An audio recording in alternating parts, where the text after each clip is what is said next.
Assalamualaikum warahmatullahi wabarakatuh.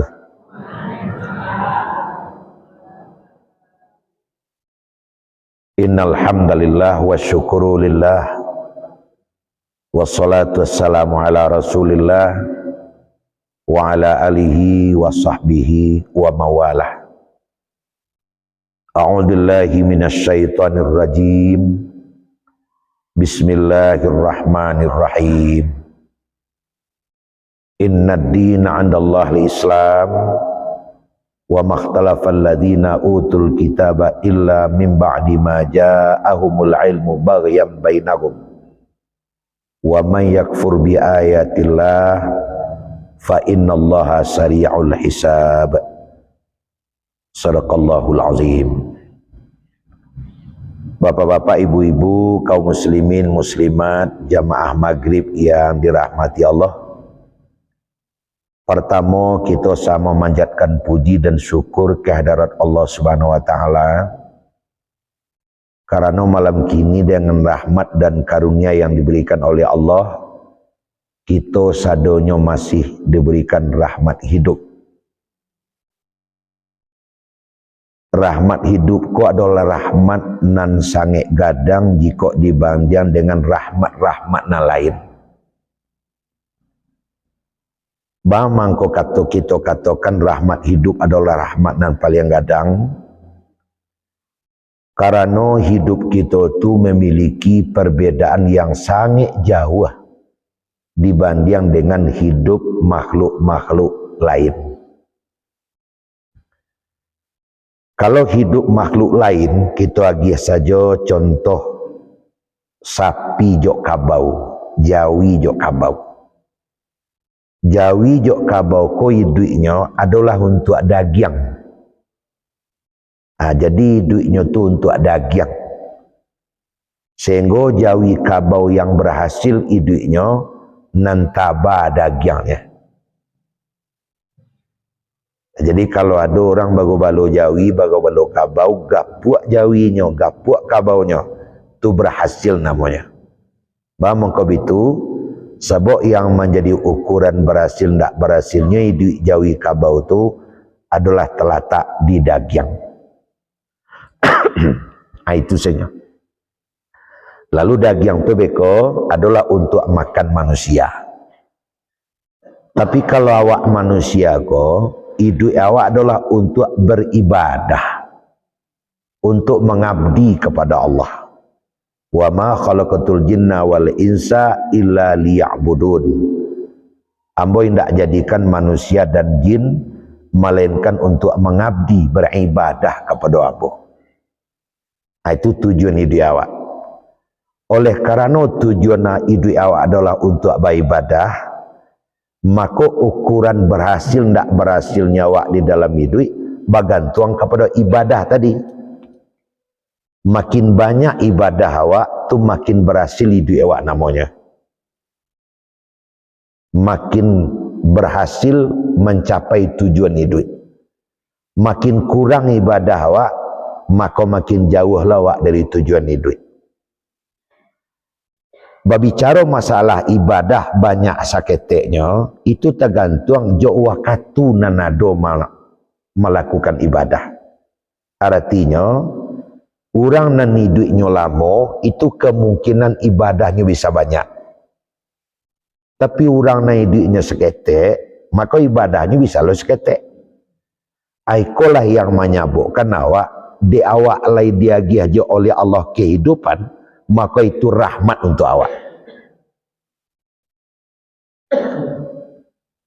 Karena apa? Karena awak tahu mungkin banyak waktu-waktu nan hilang begitu saja, kurang taisi jok beribadah nan Allah awak lalui.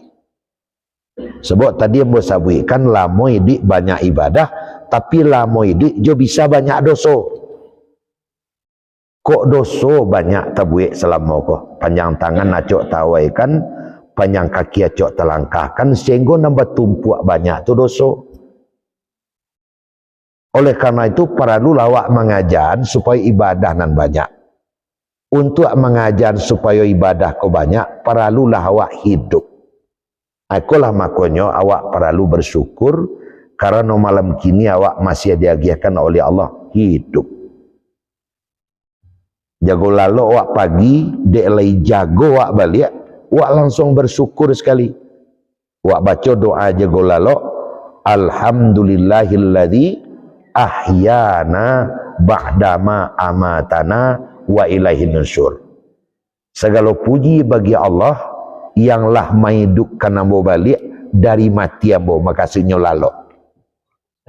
Nah, jadi kalau seandainya ada di antara awak nan di dalam masjid kok indak membaca doa jago lalu, awak jago lalu doh, itu namanya keterlaluan. Balantehangan namanya itu.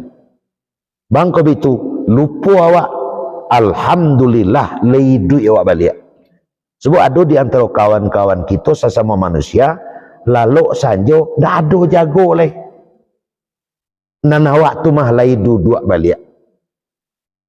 Lai duduk balik ada kesempatan balik untuk beribadah.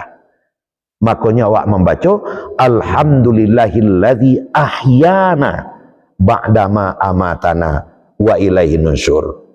Aku ada di antara awak yang lupa membaca pagi tadi, baca sekini. Kenapa? Karena itu sangat menentukan. Dengan awak lai jago balik jago lalu, awak syukuri langsung sekali.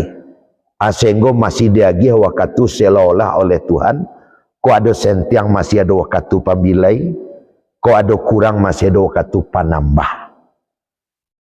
Bapak dan ibu sekalian, mari kita sama-sama membaca kalimat thayyibah alhamdulillahirabbil alamin. Karena dia awak lai masih diagih oleh Allah hidup balik. Nan jalih awak kini hidup. Itu nan pertama Bapak Ibu. Nan kedua, bila kau hidup kau akhiri, itu ada tahu. Ndak tahu awak. Mungkin besok malam, mungkin besok pagi, mungkin hari Senin di muka, mungkin bulan muka, itu ndak tahu. Oleh karena ndak tahu dan ndak pernah dia tahu, nan jalih kini awak masih hidup, maka kita gunakan hidup itu dengan sebaik-baiknya. Awal dari awak hidup balik jago lalok pagi, mulai dari pagi bari suak, jangan sampai lupa membaca doa tadi. Jangan sampai lupa. Sebab dengan awak membaca doa jago lalok pas awak tak jago, itu akan menuntun kita, insya Allah panjang tangan tak tawaikan, panjang lidah tak takatukan, panjang kaki tak terlangkahkan, awak tainda dari berbuat buruk, berbuat fasyak jo mungkar, insya Allah. Tapi kalau jago lalok langsung yang tak berkatan Tuhan saya sekali, ayo tak berkatan Tuhan lo laki saja Bapak Ibu. Aku sekali lagi awak bersyukur. Kemudian yang kedua Pak dan Ibu, yang awak syukuri malam kini adalah awak dipertemukan oleh Allah kini dalam majlis ilmu. Ambo magih ilmu, apa ibu mendengar ilmu? Apa duduk dalam masjid, ibu duduk dalam masjid, kita kasih doa Allahnya di dalam masjid. Kau ndak sama jok duduk di kadai. Ndak sama jok duduk di rumah. Itu adalah baitullah, rumah Allah. Kalaulah tidak berbekal iman, barek kaki melangkah kemari Bapak Ibu. Barek tangan barayun kemari.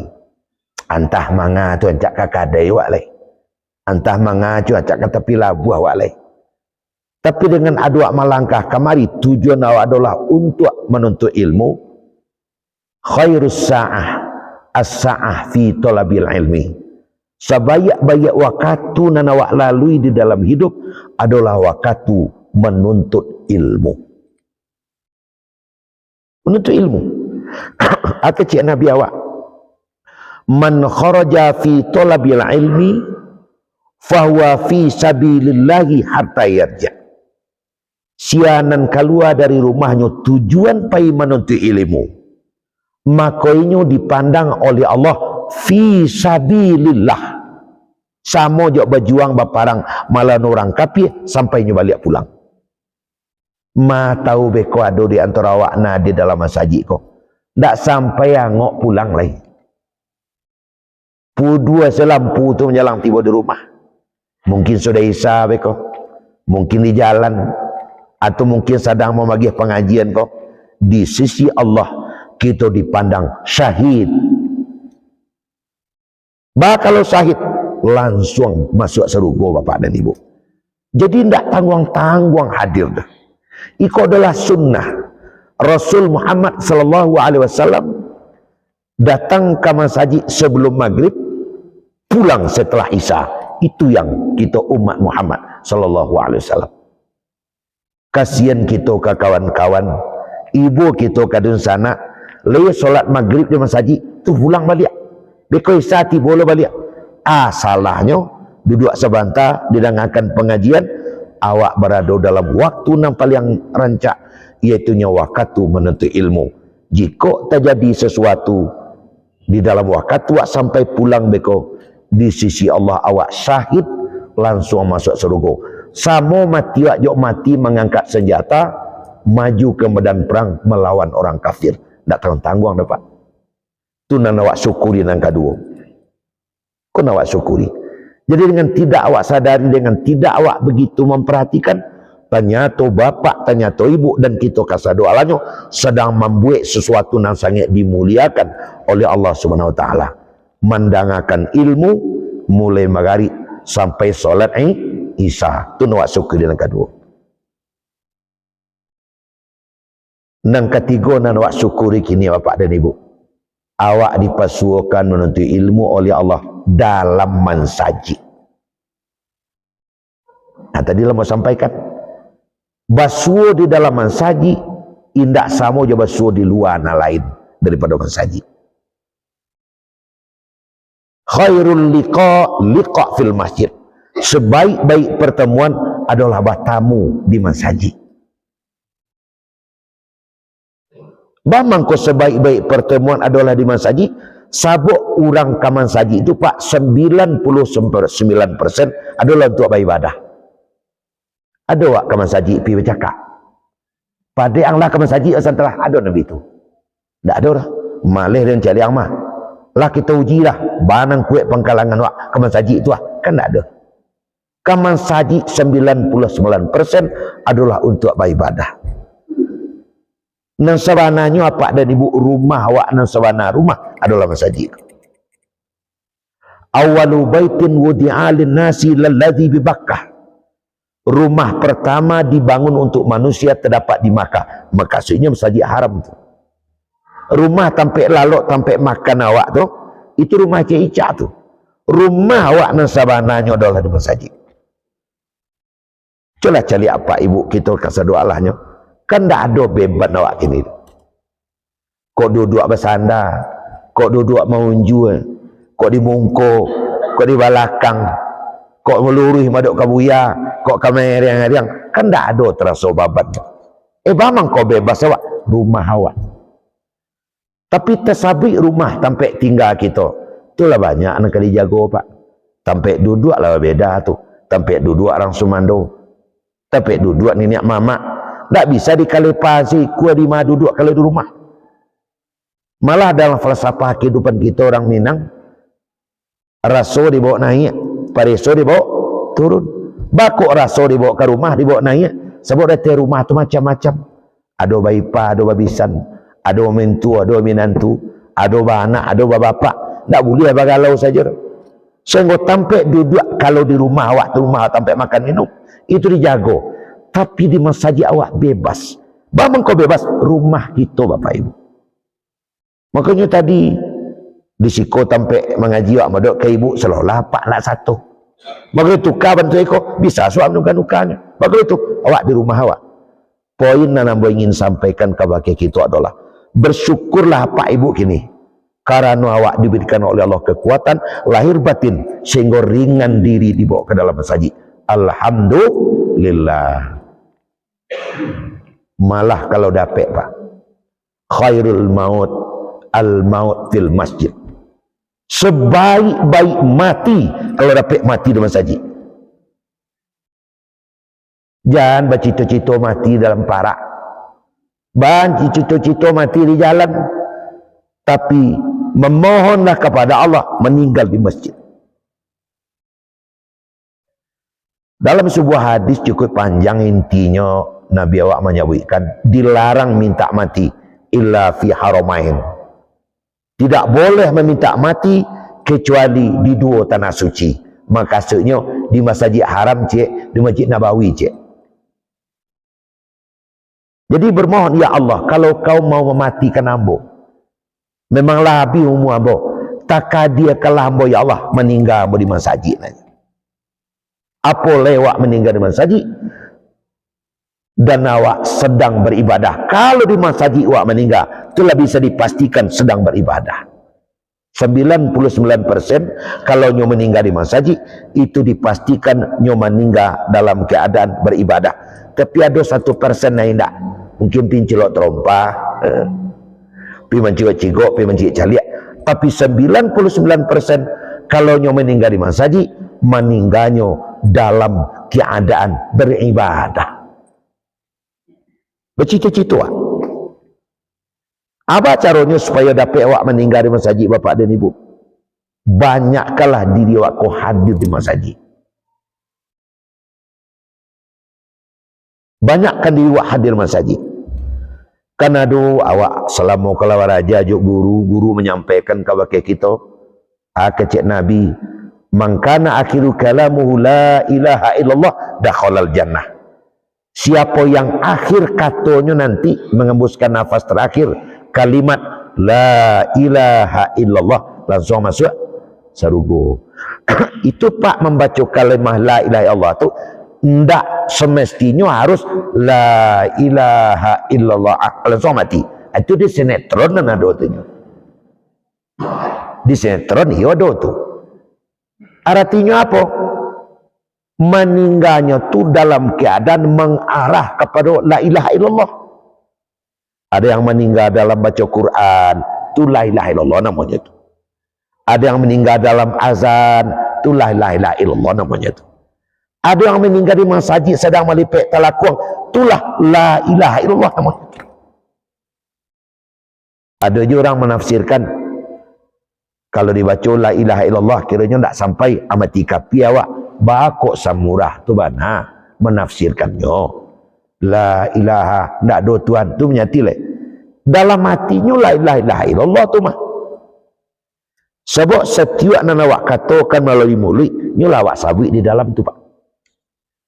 Waktu Pak Alam memanggil ambo dalam hatilah panggil dulu tu. Jadi dia waktu kita la ilaha illallah kecik mulut di dalam hati lah baca tadi tu mah. Oleh karena itu orang yang meninggal di dalam masjid itu artinya dia sudah menutup kalamnya dengan la ilaha illallah, langsung masuk surga. Makanya sekali lagi untuk naniko awak bersyukur, alhamdulillah awak diringankan oleh Allah kaki melangkah menuju masjid dan kita bertemu dalam masjid. Kebakih kita kasih doa Allahnya kepada apa-apa dan ibu-ibu galai tidak diimbau, namun tidak disabui, kepada kita kasih doa Allahnya pertahankan banyak hadir di masjid. Setidak-tidaknya bapak dan ibu maghrib, isya, subuh, taruhlah zuhur dan asar mungkin awak sedang di ladang, mungkin awak sedang di sawah, mungkin awak sedang di tampek karajo, Allah lebih tahu. Tapi kalau maghrib, isya dan subuh sulit awak akan menjadi alasan untuk tidak ke masjid. Sebab tidak ada kalau azan orang macam-macam ku aja awak, itu jarang. Subuh piriak kalam baru alaman nabih tak mungkin. Makanya maghrib, isya dan subuh tidak ada alasan awak untuk tidak ke masjid. Makanya Nabi kita apa ibu? La salata li jaril masjid illa fil masjid. Tidak ada solat bagi tetangga masjid kecuali di masjid. Itu adalah upaya Nabi untuk menyuruh kita supaya kita bersama-sama kaman saji. Bapak ibu hadirin sekalian, ke Bukit Tinggi, ke Bukareh, dari Bukareh ke Bengkulu, dek suara buya mulai kareh, ancak minum buya dulu. Ya, suara agak rusak setiap ibu. Barari ko cuaca agak lain nih. Yo Abu Gunung Merapi alhamdulillah lindak turun ya. Cuman cuaca agak aneh. Jadi untuk itu minum dulu Bu ya. Ya. Yo ko maaf saja Pak, nyang ke sawah nang kene luluaknya Pak. Ya, boleh. Ya. Tapi sungguh pun demikian, Allah Tuhan yang Maha Kuasa nyola diatur metabolisme tubuh awak ke. Walaupun awak mencilik orang minum, anai ludahkan taganang surang saya. Itu si ragu ada awak kami. Bismillah.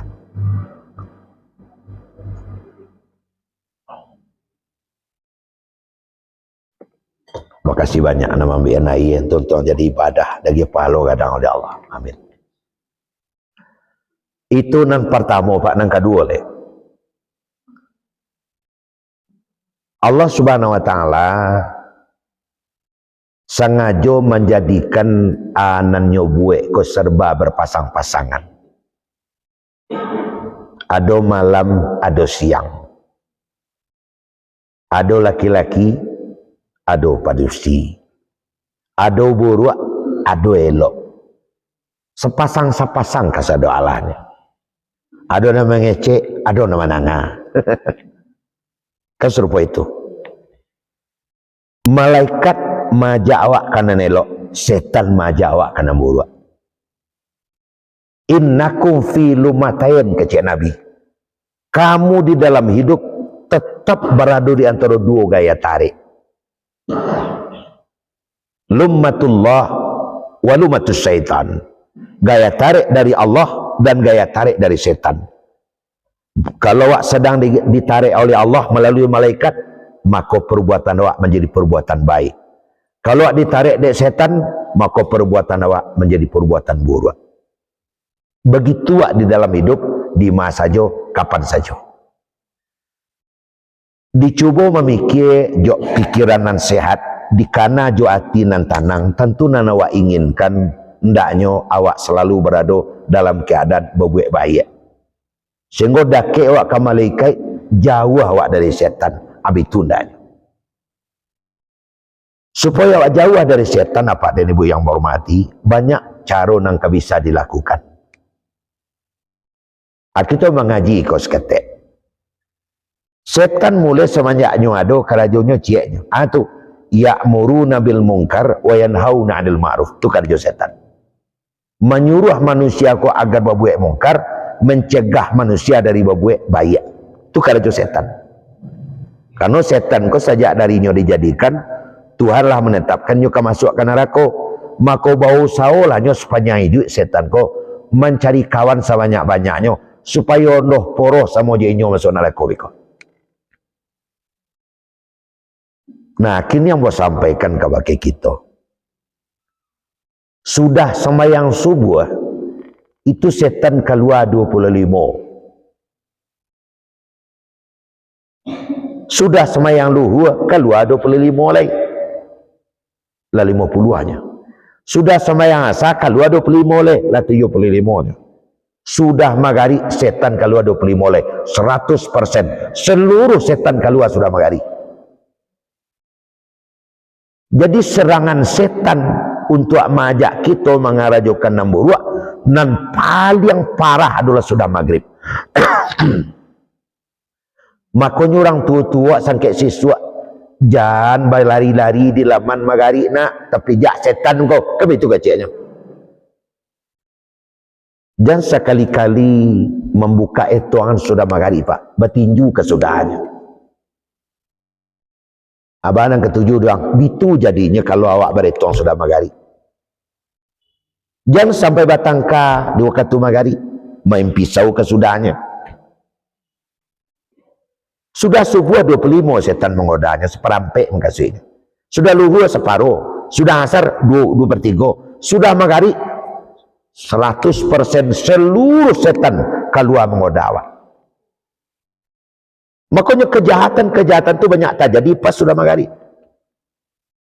Oleh karena itu awak berupaya supaya awak sampai terhindar dari godaan setan. Maka satu di antara yang bisa awak kerajokan adalah lari awak ke tampek nanaman. Kama tu mansaji.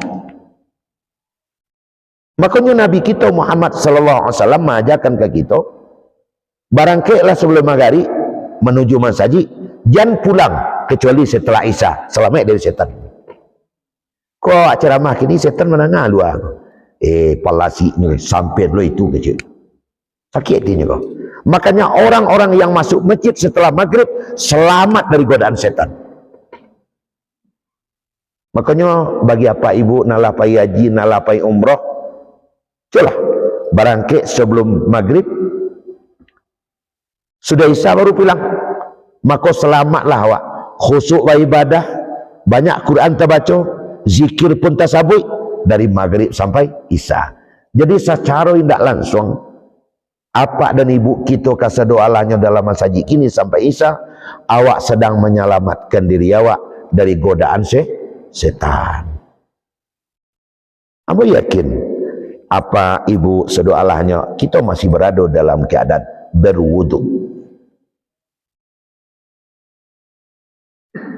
Pernah satu kali ketua setan kau turun ke bumi, ditamuinya Nabi Muhammad. Kamu siapa? Ambo ketua setan.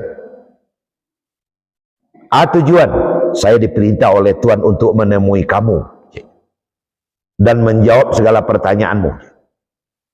Baiklah kalau begitu saya akan menanya kamu kecil Nabi itu. Sebutkan musuh-musuhmu. Musuh setan. Musuh saya ada 36 kecil setan. Pertama, Waang. Jadi musuh pertama Nabi setan ku adalah Nabi Muhammad.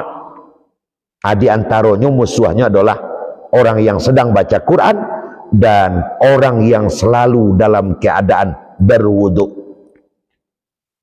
Jadi awak nak hadir dalam masjid, kalau dia ada keinginan terhindar dari godaan setan, selalulah dalam keadaan berwudu, berada dalam keadaan suci. Jadi berwudu, suci dan bersih diri awak, tidak berhadas, itu termasuk upaya yang dapat awak lakukan untuk menghindarkan diri dari godaan setan. Nah, orang yang duduk sudah maghrib sampai Isya, itu boleh dikatakan dalam keadaan berwudu. Betul yang awak lakukan gini. Jadi artinya apa? Hadir di masjid sampai Isya adalah keuntungan, tidak ada ruginya awak. Kemudian Bapak Ibu, ya mungkin bak kecek tadi manusia bersifat khilaf, hanya Tuhan yang bersifat adim. Kadang-kala dek pengaruh kehidupan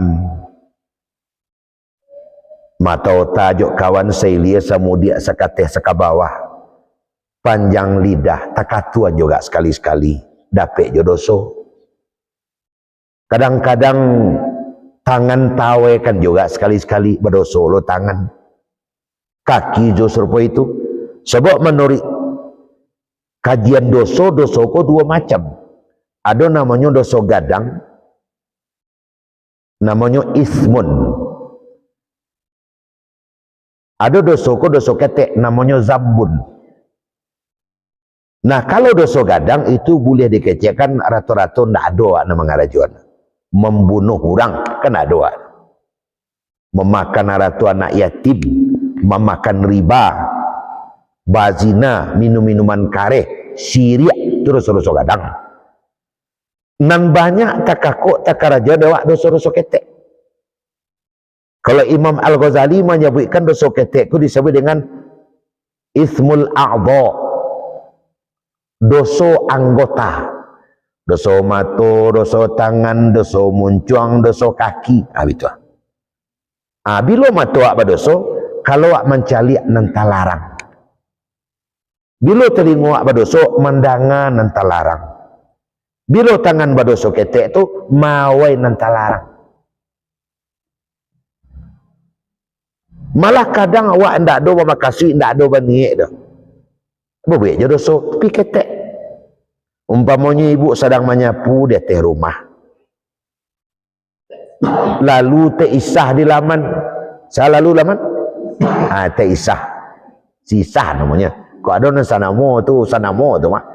Lalu sisah. Kebetulan baju teh isah kau rancak. Mungkin baru kepatangnya Bali. Baju produksi ke. Kece ibu nan menyapu teh rumah kau dalam hatinya. Alah itu baju lo panggaan lo. Padahal ndak ada ke makasih memanggaan baju tu tu dok. Cuma awak namanya pu. Alah itulah panggaan lo. Berdosa lo seketek. Itu dosa ketek namanya tu. Kan ndak ada gitu makasih yang mangga tu dok. Kalau gue sedoso dewak seorang. Nah, Bapak Ibu hadirin sekalian, dosa-dosa ketek nan bantua itu bisa diampuni oleh Allah tanpa minta ampun. Apalagi kalau minta ampun. Ada 3 caranya untuk menghabiskan dosa nan bantua itu. Pertama, isbaghu wudu fi sabarat, menyempurnakan wudu walaupun dalam keadaan dingin sekalipun. Hari sangat dingin, you mana menggigi awak ambil wudu, awak tetap sempurnakan wudu awak. Itu menggugurkan dosa. Tapi dosa ketek tadinya. Sudah awak bunuh orang tu berwudu awak, you nak mau habis tak? Dosa ketek tadi. Nang kedua, mas bil jamaah, berjalan kaki pergi berjamaah. Itu menggugurkan dosa je tu. Ibu ni berjalan ke tadi? Berjalan tu merangkak.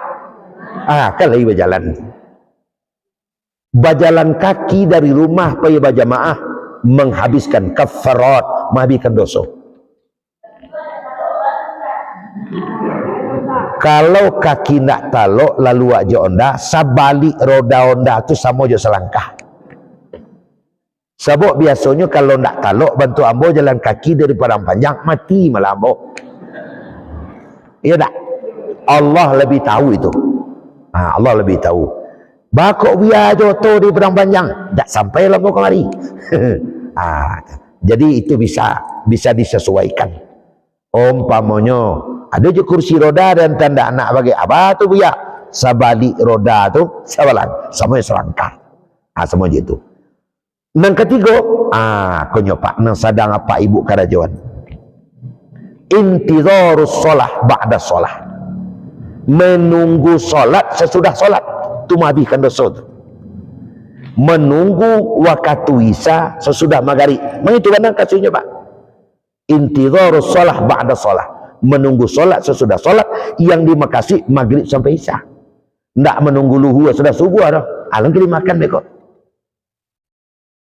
Bako ndak sudah subuh aku ndak pulang-pulang kau. Pi kecik buya tu menunggu solat sudah solat mabian dosa dan siko dikit luhur tu bahan mencari makan. Kalau sesudah subuh ndak boleh duduk sekorang. Fantasiru bil ard wabtaghu min fadlillah. Kalau selesai sembahyang subuh, bertebarlah di permukaan bumi cari karunia Allah. Ajan subhanallah subhanallah. Ini setengah 10 lah. Habis kopi ke WC akan tuik saya keluar. Itu jadinya. Jadi menunggu solat sesudah solat yang dimaksud adalah menunggu isya sesudah maghrib. Makanya Pak, cetak kok ma waktu solat nampak yang dakik jaraknya maghrib dan isya itu, sehingga agama tidak membebani. Coba kalau yang dimaksud adalah menunggu zuhur sesudah subuh, hancur kita. Tentu dah dapat mencari makan, mencari minum lain. Maka yang dimaksud adalah menunggu isya sesudah maghrib. Jadi 2 pantun syair yang kedua Pak. Ilmu dapat, pahala dapat, dosa habis. Barakah hebatnya tu.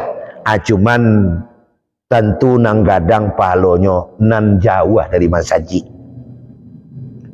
Aco takut dapat ibu siapa nang paling gadang pahala kini kak ya.